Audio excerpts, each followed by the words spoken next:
What's up, PicklePod listeners? We are coming back from a week off. I am actually here in recording from Da Nang, Vietnam. Take a look at that. If you're not on video on YouTube, you're missing out. All right, so as you guys know, the PPA tour was in Kuala Lumpur this weekend, and it was absolutely insane. There were a lot of very, very close matches, a lot of good matches, and I think I was overall impressed with the level. A couple of interesting notes. We play kind of like a modified progressive draw. It's almost like the semifinal Saturday type of draw in the States.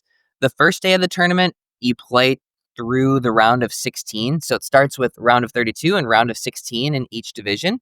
And then every day you play one round. So then you would play quarters, semis, finals. So it's kind of like a modified progressive draw with 2 rounds on the first day and then 1 round afterwards. The PPA pros that were here for Malaysia were myself, Ben Johns, Anna Bright, Christian Alshon, Tyson McGuffin, Eric Onsines, Tama Shimabukuro, Grayson Golden, Armand Bhatia, Jonathan Trong, Tyson McGuffin, Caitlin Christian, Hannah Blatt, Liz Trueluck, and Zoe Wong. A couple of interesting notes on that. Tama is the recently signed 14-year-old player, and then Armand Bhatia is the Indian player who's also signed a UPA contract. He's going to come play some in the U.S. next year and internationally as well. And so the tournament itself we were at 9 Pickle in Setia Alam, which is like a suburb of Kuala Lumpur. And before the tournament even started, we had some paddle issues. The day before the tournament, there were a lot of paddles that sounded like gunshots going off. It felt like delaminated paddle like 2.0. The amateurs that I was hearing had these paddles that were just insane. And so obviously we did have paddle testing for the pros, which was nice, so that nobody was using anything that was crazy. And UPAA ahead of time actually announced a ban of Aranex paddles. So I feel like UPAA being there and regulating some of those paddles was super, super important for just the integrity of the game. We had first day singles stuff. A lot of players didn't play singles. We had me, Ben, Tyson on scenes. We all skipped singles. Rob Nunnery posted that it was because we were scared. I think there's some of that. Like, none of us obviously wanted to lose internationally, but I'm not scared of losing anymore. I lose all the time. So like, it is what it is. There are other factors I feel like that were going into it. First, we didn't even have like clarity on scheduling for a while. I was under the impression that it was kind of like a full, like a regular draw where singles was going to be on Wednesday or Thursday. So just giving a little bit more time to get acclimated from the 32-hour flight was something that I was wanting to give some time with. So definitely wasn't necessarily like being scared, but there were other factors as well. There were the fact that we were playing on the pickle roll surface, the tile pickle roll. That is just so hard with singles, and then getting used to the ball, getting accustomed to the ball too. The JOOLA ball plays very, very differently than what we're used to in the Lifetime ball, and so getting accustomed to that was interesting too. So, I don't think it's maybe there's some element of like, not wanting to go up against the international players, but I don't think that was the primary reason. I'm sure it contributed, but I don't think it was the primary factor for why we didn't play singles. Friday we had the first matchup of Ben Johns and Rob Nunnery since they're falling out in early 2022. Rob Nunnery explained it in his post. Van Schiek and I will face Ben Johns and Christian Alshon. Most know Ben as the number 1 player in the world, but years back we co-hosted the Freestyles Boys podcast together. This is going to be my first time across the net from him since the pod ended in early 2022. After a stretch of health challenges and with another surgery ahead in October, I'm still proud to be competing in the sport I love. And Robin Van Schiek got off to a really good start playing chaos ball, absolute chaos ball.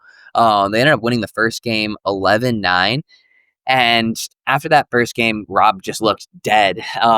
There's kind of a funny side-by-side that I felt like memes of pickleball might pick up. There was Van Schiek, who looked like he was barely even sweating, and Rob, whose face was completely red, looking like he was about to actually die out there, and he almost did, seemingly. Rob has some health problems, including I think he uses a colostomy bag a good amount because he's got a condition, and he's very open about it on his social media channels. I don't know exactly what that is, but it does contribute to him, maybe not having. He's clearly, I think, in pretty good shape, but I think some of this, contributes to not having maybe the stamina in these sort of conditions. Game 3, he actually just let a puke rip like near the kitchen line, so that was a good, 10-15 minute delay to carry to clean that up, and they ended up falling 11-4 in the third. And then the upset of that day, probably the upset of the tournament, was Danny Townsend and Nicholas Schoeman defeating the number 1 seeded Rose Van Reek and Anna Bright. And honestly, Danny was the best player on the tournament, or best player on the court in that match. She plays very. I'm excited. I get to play mixed with her here in Da Nang, Vietnam. She plays more of a style like the guys do. She's a table tennis player, so she reaches in, flicks one-handed backhands out of the air, and she holds the line with one-handed counters. So she plays a more of the male style rather than the women who play primarily with the two-handed backhand. They sit off of the line, not quite as many flicks, countering two hands off the line a little bit. So Danny played very, very well, and I do think that she's at the very least a premier level player in US MLP. She's from Australia, so plays in the Gold Coast. Be interesting to see what she does, because I have to imagine she's going to get premier level offers. They ended up beating Rose and Anna relatively easily. It was like 6-3. So that was a big upset for international pickleball. Saturday was a relatively straightforward affair. Not too many notable results. But Sunday was pretty electric. Caitlin started off the day looking for a triple crown, and she won the singles over Rose 4-4, but the level was quite high. The men's singles final was insane. I got to commentate that match, and you should definitely go watch that match. It was between Christian Alshon and Jack Wong. Jack Wong is the number 1 ranked player on the UPA Asia Tour. He played Davis Cup ball for Hong Kong, I believe, and he's known as the tactician because he has unbelievable cat and mouse play and crazy quick, and changes directions better than anybody.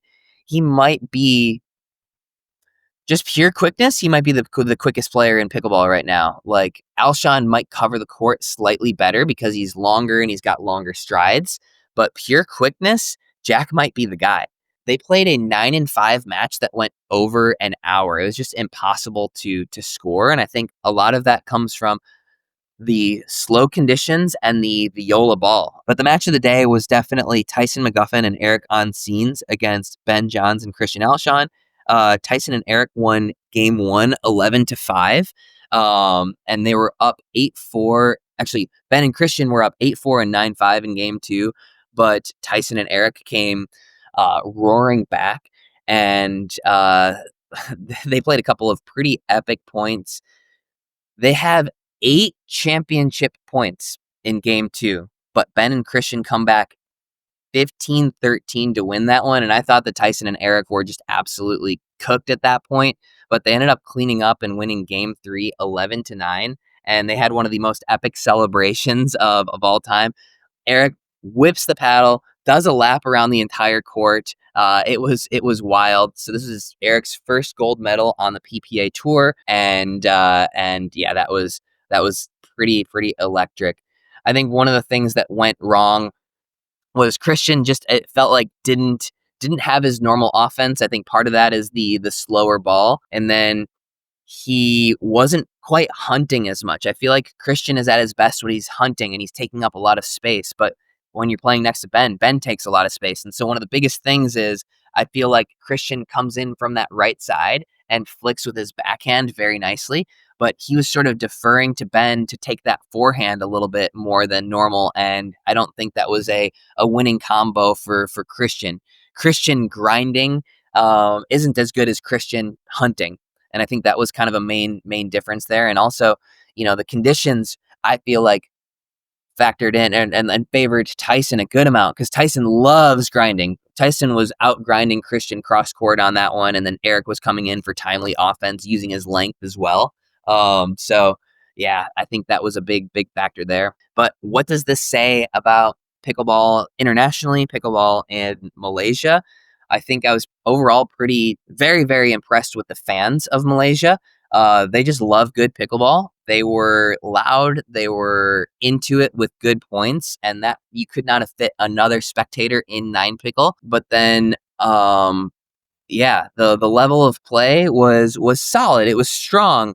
I think it was impressive and it exceeded expectations. However, I do think that the ball factored into sort of leveling the playing field a little bit there. So it's not necessarily time for panic for the Americans, but the level of play is increasing quickly. And then the interesting part about it, I think, was the melting pot of styles you've got over there. You've got badminton, you've got table tennis, you've got squash, you've got tennis. Whereas in the U.S., it's tennis dominant, and so you can learn stuff from the table tennis players. You can learn stuff from the badminton players. Everybody has different patterns, and so the melting pot of styles, I think, is very, very interesting, and I think this bodes well for pickleball internationally. I'm currently here in Da Nang, and we had a pretty insane opening ceremony for this tournament this last night. So definitely going to be covering that, doing a recap video of that, and trying to keep you guys up to date with everything that's going on in Asia because we're going to be seeing it firsthand here. So, do you ever stare at the grocery store meat section and feel like you're just rolling the dice? Half of the time, that fresh steaks, it looks tired. That's why I like Good Chop. They deliver high quality American meat and seafood right to your door, vacuum sealed and frozen at peak freshness. Steaks, chicken, seafood, pork. You build your box, they handle the rest, and it's all from local family farms and fisheries here in the United States. No more mystery meat, just the good stuff. Head to goodchop.com today and use the code DINK130 for $130 off your first box. Holy crap, that's a good discount. $130 off. Yeah. I'm not gonna lie,